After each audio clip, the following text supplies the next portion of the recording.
Hey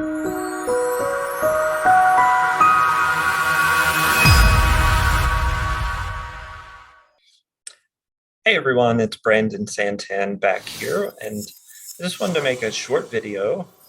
Working with couples has given me a little bit of insight into fighting, conflict resolution, communication.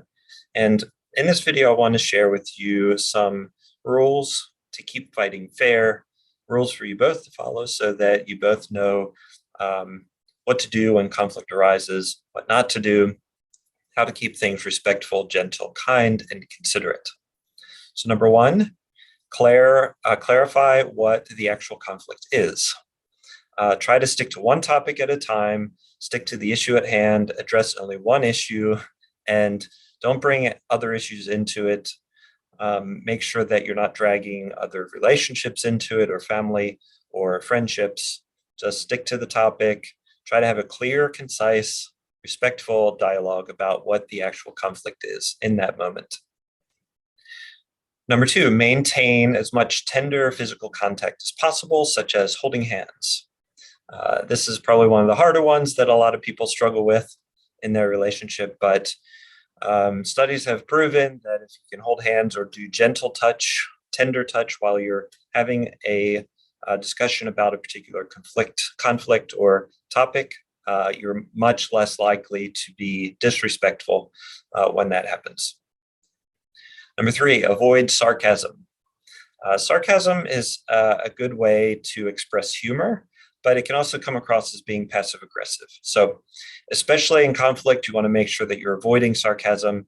If you know that one of you has a particular bent or slant towards sarcastic comic relief, that's okay. Just let the other person know that that's what you're doing. If you have something sarcastic that you say, preface it by saying this is just comic relief.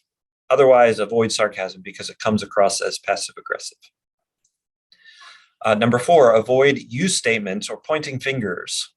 You want to make sure that you are not blaming the other person. Own your own feelings and your own perspective, and you can do that easily by making what we call I statements that accept responsibility for your own reactions and feelings. I statements is a little bit of a misnomer, and I'm going to be doing a separate video on how to do I statements properly. So check the channel for that coming up soon. But basically, an I statement is this is my perspective. This is what I'm experiencing. This is my observation about this particular topic or conflict that's arisen.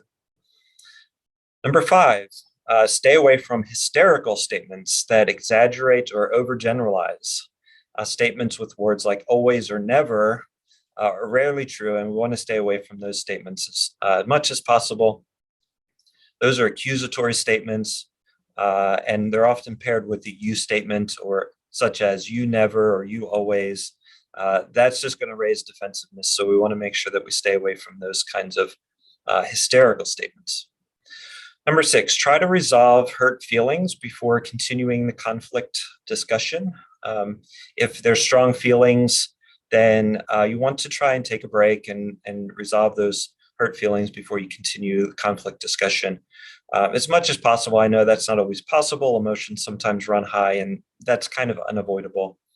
But try to resolve those feelings, at least internally, individually, before continuing a conflict discussion. Number seven, no name calling. That's very disrespectful. It's very hurtful. It can raise really strong emotions very quickly. We want to make sure that we avoid that. Number eight, avoid power actions and statements like I quit, you're killing me, or using the word divorce. Those are often used as weapons or manipulation tactics or strategies, so we want to stay away from those. And it's very much like those hysterical statements. We don't really mean them. We're just trying to get our point across in a little bit more of a dramatic way. So we want to try to avoid that if possible. Number nine, don't use the silent treatment. Inevitably, one of you is going to be more interested in thinking through things. The other person might be more interested in tackling it right then and there. But if you're the type of person that just needs a little bit of time and a little bit of distance from whatever the conflict is, say that. Say, I need some time to gather my thoughts, for my emotions to cool off. I'm not giving you the silent treatment. I just need a little bit of time to process what's happening internally for me. And then name a time where you can come back and revisit the topic as quickly as possible. Number 10, keep your arguments as private as possible. You probably shouldn't be running to family or friends to discuss the situation or put the other person down. Keep your arguments private between you. This is an issue that you could bring before a therapist, such as myself. That might be helpful. Number 11, repeat back or paraphrase what you think the other person is saying. Try your best to understand the other person before you seek to be understood. There is a saying that I really like. People don't know how much you care until they, people don't care how much you know until they know how much you care. This rings true in romantic, committed relationships.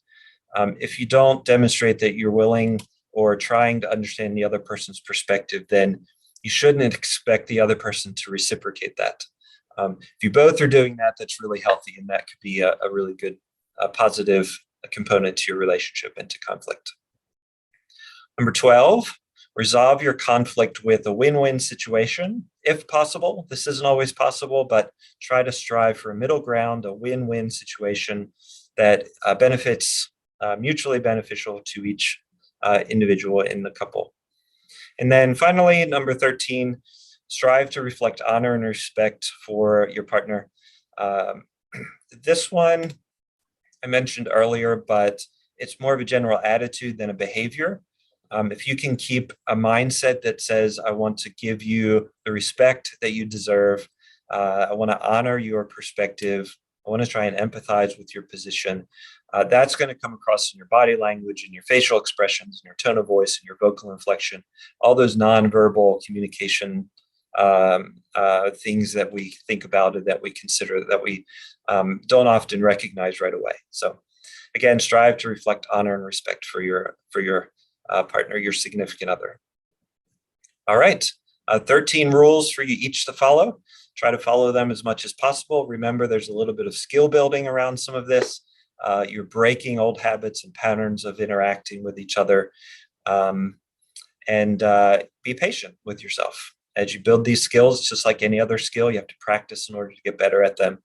But resist the impulse to do old habits, to interact with each other in old habits.